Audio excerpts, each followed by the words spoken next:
Halo semuanya, kembali lagi dengan Hibzi di sini. Seucap doa kucurahkan untuk kalian. Semoga kalian yang menonton video ini diberikan kesehatan, murah rezekinya, dan kelancaran oleh Tuhan Yang Maha Esa. Oke, di kesempatan kali ini gue akan menceritakan kembali alur film yang berjudul Free Runner. Film ini diproduksi tahun 2011. Free Runner merupakan jenis olahraga lari. Nah, artinya film ini menampilkan adegan parkour. Spoiler sedikit, film ini bercerita tentang 8 pemuda yang biasa disebut Free Runners yang diculik oleh mafia dan menempatkan kalung di leher mereka yang akan meledak jika mereka tidak berhasil melintasi seluruh kota dalam waktu 3.600 detik atau 60 menit.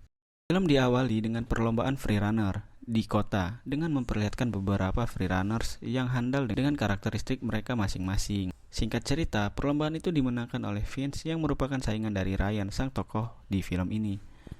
Lalu Ryan yang gagal memenangkan perlombaan tadi diberi uang jajan oleh Rhys untuk beli alpukat kocok. Ya lumayan lah ya buat melepas dahaga habis lari-lari. Nah, Rhys sendiri merupakan dalang dari perlombaan freerunner tadi. Nah, lalu di sini Rhys menjual perlombaannya kepada mafia bernama Frank tanpa sepengetahuan para freerunners. Sedikit bocoran, perlombaan ini memiliki peraturan, yaitu pada awal perlombaan ada 3 bendera berwarna merah, kuning, dan hijau di langit yang biru. Mereka yang membawa ketiga bendera tersebut dengan cara apapun, dialah pemenangnya.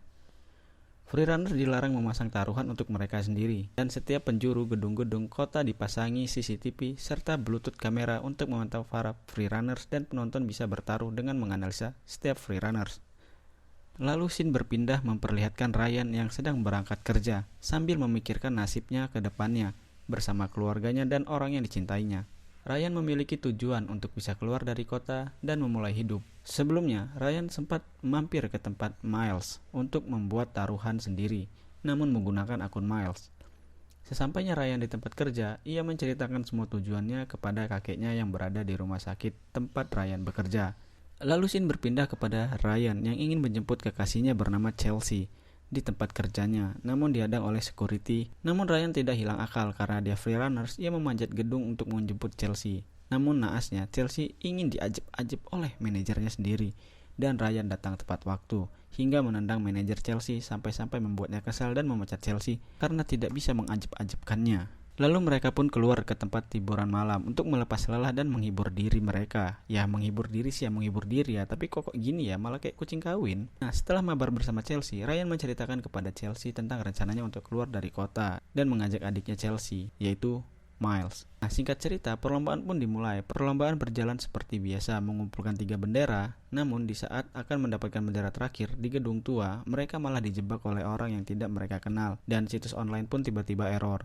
Lalu saat tersadar, mereka mendapati diri mereka sudah berada di dalam garasi dengan kalung di leher mereka yang bisa meledak. Saat terbangun, mereka melihat orang bernama Frank yang memperkenalkan dirinya, dan Frank jugalah yang telah memasang kalung peledak di leher mereka. Sebagai contoh, Frank meledakkan seorang freerunners agar mereka mau berlomba. Lalu diperlihatkan bahwa perlombaan ini bukan hanya di kota, melainkan sudah antar dunia, memperlihatkan orang-orang dari antar negara. Mereka bertaruh kepada freerunner, seperti orang-orang di kota, namun sekarang skalanya sudah internasional. Nah, orang-orang ini merupakan anggota klub dari Frank. Lalu scene berpindah kepada karyawan Frank yang bernama Stacy.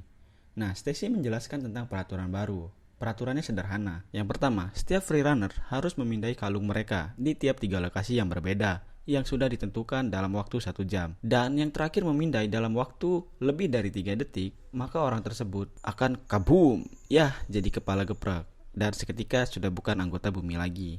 Yang kedua, setiap freerunners tidak boleh melaporkan pada polisi jika tidak ingin kepalanya hancur atau kaboom. 3. Layaknya PUBG, freerunners dilarang keluar dari zona.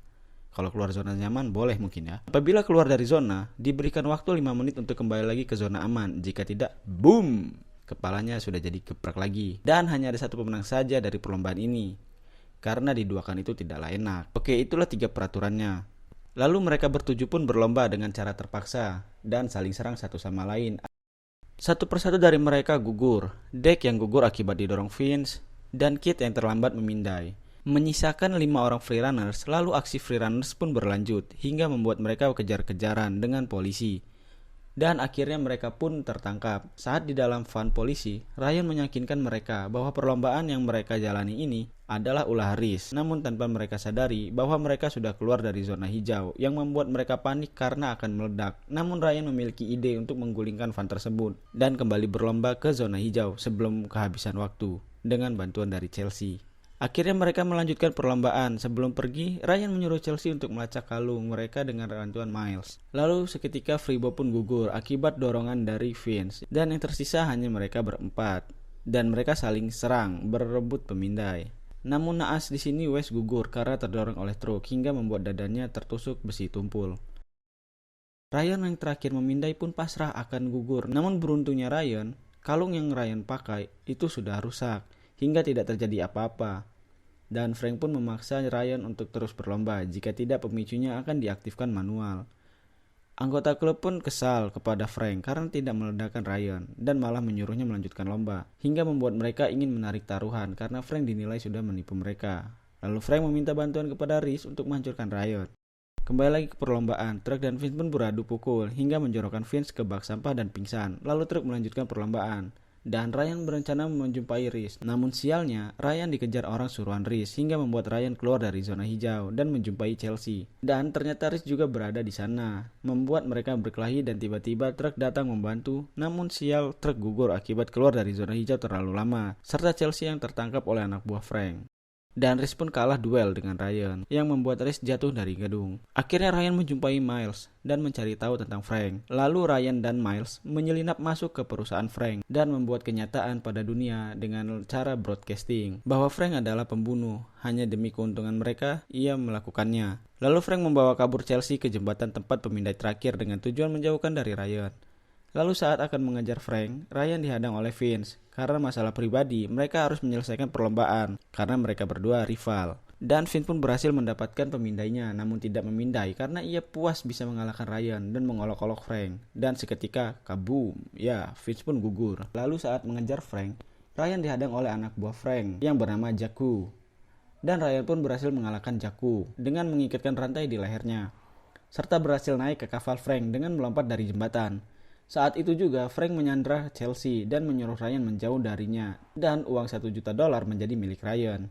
Ryan pun menyetujuinya. Saat uang di tangan Ryan, ia langsung memberikan kode kepada Chelsea untuk menggigit tangan Frank dan berhasil. Mereka pun berhasil membalikan keadaan. Kalung yang tadinya dipakai Chelsea sekarang dipasang kembali ke Frank dan seketika Ryan dan Chelsea menekan pemicu dan melompat dari kapal. Chelsea dan Ryan pun selamat dan mendapatkan $1 juta.